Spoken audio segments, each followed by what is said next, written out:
A pair of twin sisters abandoned at birth were separately adopted by families on opposite sides of the globe. From America to Norway, spanning thousands of miles, one grew up in bustling, vibrant Sacramento, California, while the other lived in a remote, quiet Norwegian village. What kind of life experiences would these sisters raised in such different environments each encounter? Would the vast distances of mountains, rivers, lakes, and seas block their blood bond and family connection? In 2004, a pair of newborn twin sisters were placed in a cardboard box and abandoned at an orphanage in Changsha. A year later, they were separately adopted by an American couple and a Norwegian couple. But the welfare institution never told either family that their child had a twin sister. What seemed destined to be a lifelong separation was about to change as fate's wheels began quietly turning. The Norwegian couple had planned to complete the adoption, paperwork, and return home immediately, but the Norwegian father suddenly fell ill early one morning. The Norwegian mother had to go to the orphanage alone. Before leaving, she deliberately dressed her daughter in a red dress she had brought from Norway. When she arrived at the orphanage, staff informed her that both spouses needed to be present to complete the paperwork. With no choice, she had to postpone their return home. Just then, an American couple holding a child caught her attention. The Norwegian mother thought she might be seeing things. Not only were the two children dressed identically, but they looked like they had been carved from the same mold. I was in shock. I really did not know what to do at that moment. The girls look so much alike.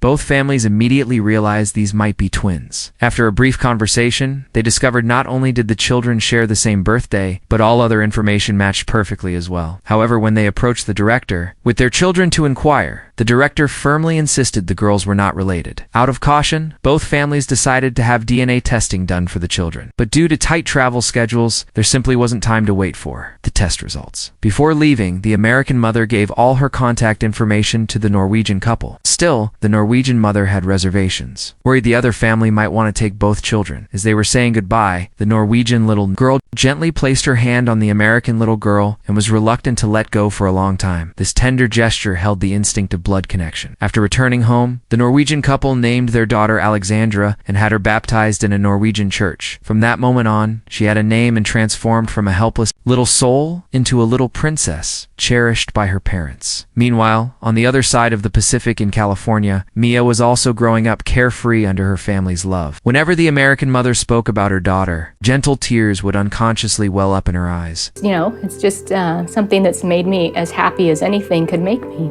A month later, both families received the DNA test results. Without any doubt, they were indeed blood-related identical twin sisters. Both sets of parents were overjoyed for their daughters. Now they not only had their parents' love, but also gained precious sisterly affection. However, considering the children were still too young, after discussion, both sets of parents decided to wait until the children were older to tell them. And so the two sisters lived completely different lives. Time flew by, and 6 years passed in the blink of an eye. The two girls slowly grew up in families filled with love. In bustling, lively California, Mia became the little princess her parents treasured. Wherever she went, her parents provided personal transportation because she lived in a big city. Mia's childhood was rich and colorful. To cultivate her interests and hobbies, her parents enrolled her in dance, violin, and soccer lessons. They did everything they could to give their daughter the best growing conditions. Pass it! Pass it! Life can be very competitive, and we want to give her the ability to be able to do a lot of different things. Mia didn't disappoint her parents either, growing into a confident and lively little girl on the other side of the world. Alexandra had integrated into life in the Norwegian village. This was an ordinary, peaceful little village in Norway. There was no urban noise, no movie theater neon lights, and no bustling crowds or busy streets with heavy traffic. There was only the purest, most authentic atmosphere of life. So her life was completely different from Mia's. In summer, she would lead a little horse on walks through the countryside. In winter, she would joyfully sled in the yard.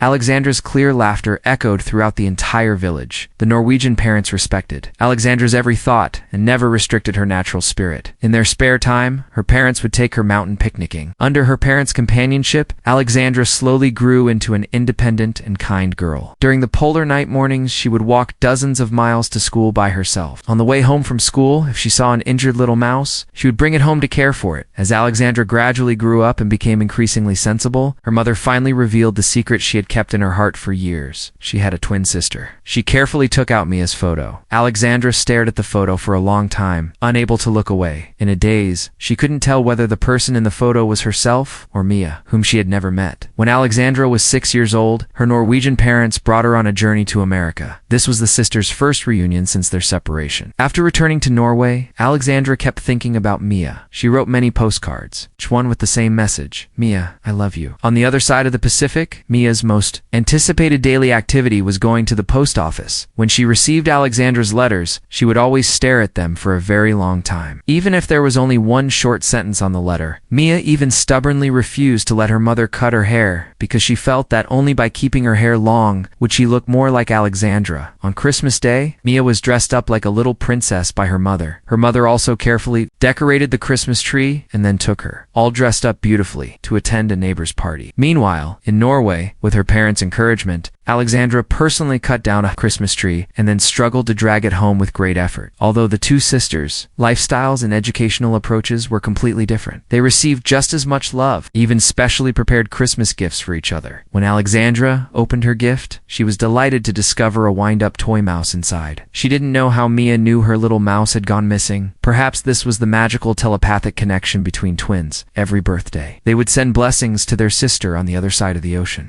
Hello. Hi. Hi. Happy birthday. Happy birthday. Thank you. I like your gift. What?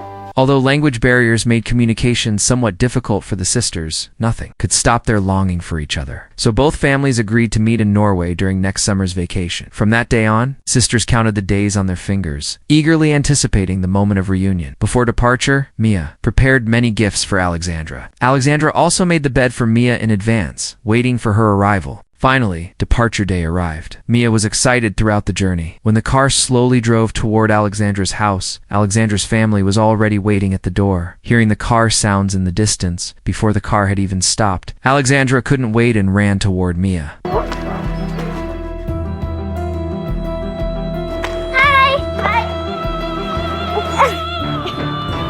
These twin sisters, born in China, were finally reunited in distant northern Europe because of the language barrier. When they first met, the sisters were a bit reserved and didn't know where to start chatting. Suddenly, Alexandra pulled Mia out of the house. The two held hands and ran freely on country paths, swam together in the lake, competing to see who could hold their breath longer underwater. When they got tired of playing, they would sit by the bridge in a daze. In less than half a day, they had become inseparable, good sisters. No matter what they did it together. The bed Alexandra had specially prepared for Mia never got used. The two sisters slept in the same bed. The small town in the early morning was comfortable and quiet. They ran and played freely on the grass, played various games in the sunshine, and rode bicycles on country roads, adding plenty of laughter and joy to this quiet little town. The American couple, visiting Norway for the first time, were also deeply attracted by the beautiful scenery and tranquility here.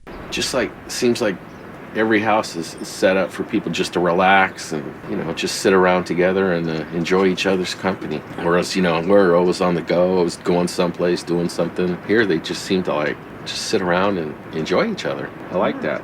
On their father's farm, Alexandra taught Mia how to ride horses. Mia's mother even specially prepared matching necklaces. For the two children, when put together, they formed a heart shape. Watching these two children who seemed reluctant to separate, both mothers couldn't help but feel emotional. The bonds of blood and sisterly love could truly span thousands of mountains and rivers. 7 years ago, they were forced apart. But from the moment they put on the same red dress, fate's wheels had already begun turning. Although they lived in different countries and spoke different languages, they still crossed thousands of miles to meet again. Perhaps this was destiny, but all good things must come to an end. After the brief vacation ended, they still had to part. In the airport hall, both families hugged each other, reluctant to separate. Alexandra hugged Mia's father tightly and wouldn't let go. She was especially grateful to Mia's family for coming, allowing her and her sister to spend an unforgettable vacation together. She just didn't know when they would meet again. Watching their gradually disappearing figures, Alexandra's family stood in place, reluctant to leave for a long time. I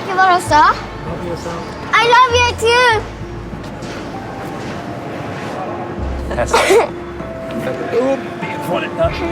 This moment suddenly felt like traveling back to that afternoon, 7 years ago. Back then, her father had held Alexandra the same way. All the scenes seemed familiar. In the days after separation, the sisters often missed each other across the vast sea. Whenever she missed Alexandra, Mia would write her name in the sand on the beach. Meanwhile, Alexandra liked to stand by Norwegian lakes, gazing at the distant sky in a daze, looking forward to the next meeting with her sister. Later, the documentary about them was completed and broadcast, receiving widespread attention and love, which also gave them more opportunities to meet. In 2014, this documentary won an award at the Gothenburg International Film Festival, and the sisters were reunited once again. From then on, with both sets of parents' support, they met more and more frequently. In the blink of an eye, both little girls had grown into graceful young ladies, but their personalities remained cheerful and lively, and their sisterly bond grew even deeper. In the summer of 2016, with her parents' encouragement, Mia flew to Norway alone for the first time. She and Alexandra wore matching gauze dresses and happily took photos in the Norwegian town, creating many beautiful memories. That same year, Alexandra also traveled to America alone. The two lived together for an entire week. They traveled together and played freely under California's sunshine. In 2017, both families gathered together again for Christmas. The separation hadn't made them distant. Instead, it made them care about each other even more. These twin sisters, born in Changsha, went from being abandoned in cardboard boxes to being adopted by families in different countries. From the chance encounter in red dresses at the orphanage to DNA reports confirming their blood bond, their lives were like two parallel lines that repeatedly intersected due to fate's wonderful arrangements. Whether it was Mia learning violin in urban California or Alexandra riding horses in a Norwegian village, they both grew into confident, kind young women under their adoptive parents' love. And the caring connection in their blood never faded due to distance. The running through fields during their first reunion, telepathic connection in Christmas gifts, the names written in beach sand, and the long gazing by the lakeside all told the story of the sisterly love spanning thousands of miles. 7 years of separation, yet a red dress set fate's wheels in motion. Different languages, different lives, yet love and blood became the strongest connection. Their story is like a polished pearl, beginning with the bitterness of abandonment, ultimately radiating warm light under their adoptive parents' care and their mutual devotion. Perhaps life's encounters cannot be predicted, but love and destiny can always cross mountains and seas, turning regrets into precious gifts. Are you also moved by this cross-border family affection? Feel free to share your thoughts in the comments, and don't forget to like and follow us to discover more heartwarming human stories together.